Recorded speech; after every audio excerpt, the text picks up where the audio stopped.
میں نے کہا کہ صحابہ رضی اللہ تعالی عنہم اجمعین غلطی سے پاک نہیں، انسان ہیں تو انسانوں سے خطا ہو جاتی ہے، لیکن ان کی نیکیاں اور اللہ تعالیٰ کی رضا اور نبی صلی اللہ علیہ وآلہ وسلم کی زیارت، اس طرح ان کی شان بہت بلند ہے، ان کا درجہ بلند ہو جاتا ہے۔ تو ایک شخص نے سوال کیا کہ اگر صحابہ غلطی سے پاک نہیں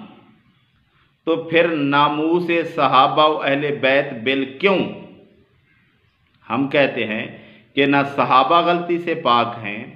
نہ اہل بیت پاک ہیں،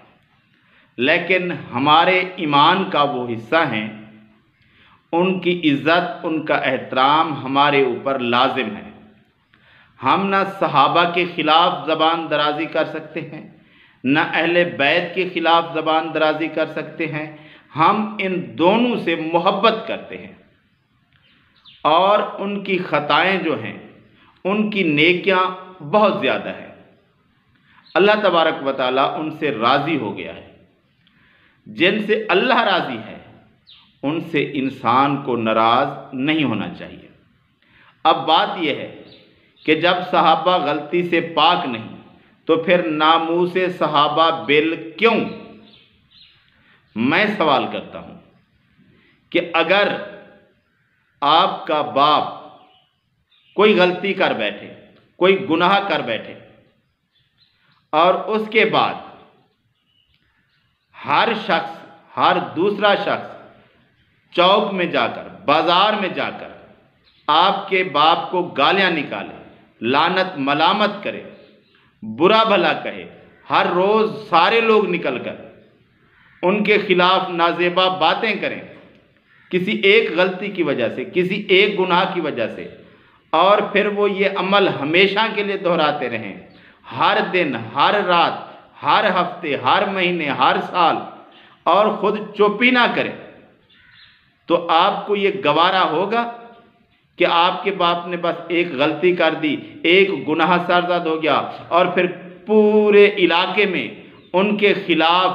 گالی گلوچ ہو، ان کو لوگ باتیں کریں، ان پر اور تہمتیں لگائیں، ان کے خلاف نازیبا باتیں کریں، ان کے خلاف لعنت ملامت کریں؟ یہ کبھی آپ کو زیبا نہیں دے گا۔ یہ کوئی شخص پسند نہیں کرتا کہ میرے باپ سے اگر ایک غلطی ہو گئی، ایک گناہ ہو گیا، تو پورے علاقے کے لوگ اس کے خلاف باتیں کریں۔ تو صحابہ جن کی شان بہت بلند ہے، جن سے اللہ تعالیٰ راضی ہو گیا ہے، اگر کسی کو لگتا ہے یا ہو گئی کوئی خطا، تو اس کا مطلب یہ تو نہیں کہ ان کے خلاف پھر باتیں کی جائیں۔ جس طرح آپ کو اپنے باپ کی خطا کی وجہ سے یہ اچھا نہیں لگتا کہ ہر شخص ان کے خلاف لعنت ملامت کرے، اسی طرح ہمیں بھی اچھا نہیں لگتا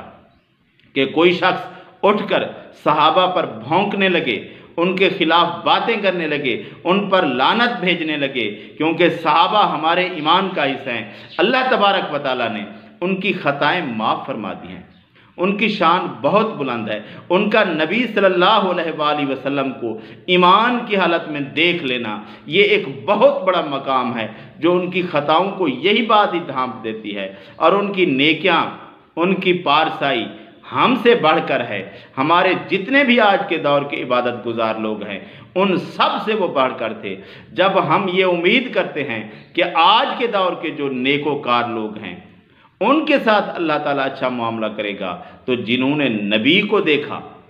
ان کی تو شان ہی بہت بلند ہے، وہ تو بہت شان والے ہیں، جنہوں نے نبی صلی اللہ علیہ وآلہ وسلم کو اپنی آنکھوں سے دیکھا، اپنی زبان سے نبی محمد صلی اللہ علیہ وآلہ وسلم کے ساتھ بات چیت کی۔ ہم تو یہ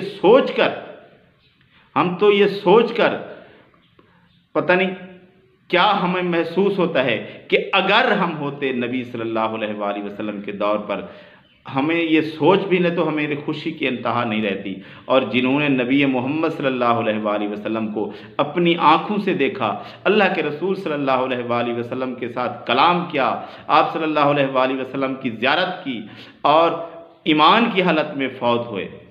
ان کی شان کیا ہے؟ ہم تو یہ کہتے رہتے ہیں کہ ہم مدینے جائیں گے، مکہ جائیں گے، وہ مقامات دیکھیں گے جہاں نبی محمد صلی اللہ علیہ وآلہ وسلم چلتے رہے۔ ہم لوگ تو انہی جگہوں کو دیکھ کر خوش ہو جاتے ہیں،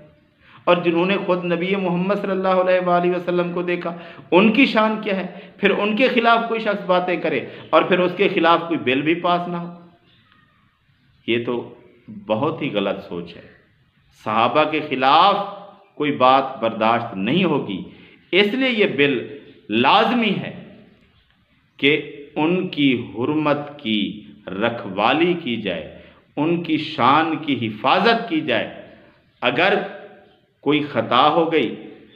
ان کے آپس میں کچھ معاملات تھے، مشاجرات تھے، تو اس کا مطلب یہ نہیں کہ ہر ایرا غیرہ اٹھ کھڑا ہو اور ان کے خلاف باتیں کرنے لگے، نہیں، یہ قطعاً جائز نہیں ہے۔ صحابہ کی بہت بلند شان ہے، مرتبہ ہے، کسی کو یہ اجازت نہیں دی جا سکتی کہ وہ صحابہ کے خلاف نازیبہ گفتگو کرے، کیونکہ وہ ہمارے ایمان کا حصہ ہیں اور اللہ کے رسول صلی اللہ علیہ وآلہ وسلم کو پیارے تھے۔ آپ صلی اللہ علیہ وآلہ وسلم نے ان کو گالیاں دینے سے، ان کے خلاف باتیں کرنے سے ہمیں منع کیا ہے، اور ہم اللہ کے رسول صلی اللہ علیہ وآلہ وسلم کے صحابہ سے محبت کرتے ہیں، پیار کرتے ہیں، ہمارے ایمان کا حصہ ہیں صحابہ اور اہل بیت رضی اللہ تعالی عنہم اجمعین۔